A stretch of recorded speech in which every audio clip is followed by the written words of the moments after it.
pansin sa iyong mga kapaligiran. Kay dumi na ng hangin, pati na ang mga ilog natin. Hindi na masama ang pag-unlad at malayo-layo na rin ang ating narating. Ngunit masdan mo ang tubig sa dagat, dati kulay asul, ngayon'y naging itim. Ang mga duming nating kinalat sa hangin, sa langit, huwag na nating paabutin. Upang kung tayo'y pumanaw man sa sariwang hangin, sa langit natin matitikman. Mayroon lang akong hinihiling, sa aking pagpanaw sana ay tag-ulan.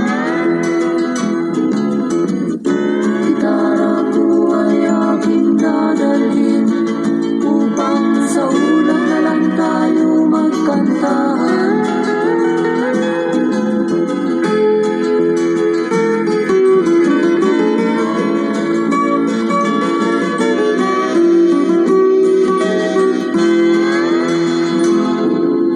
Ang mga batang ngayon lang isinilang, may hangin pa kayang natitikman?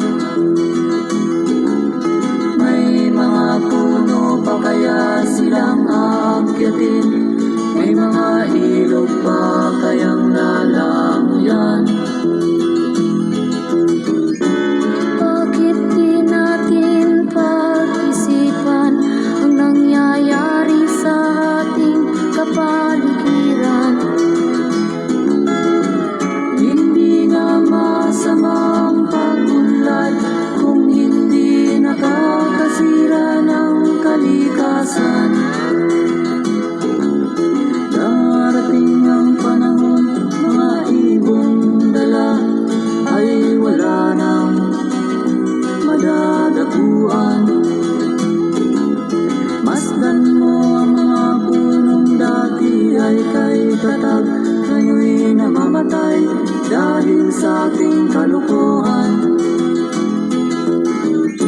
Lahat ng bagay na narito sa lupa, biyayang galing sa Diyos kahit nung ika'y wala pa.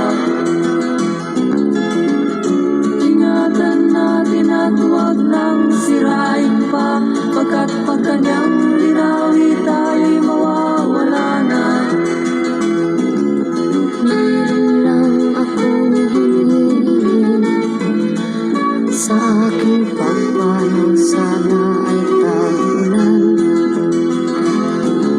Gitara ko ay aking dadalhin, upang sa pulang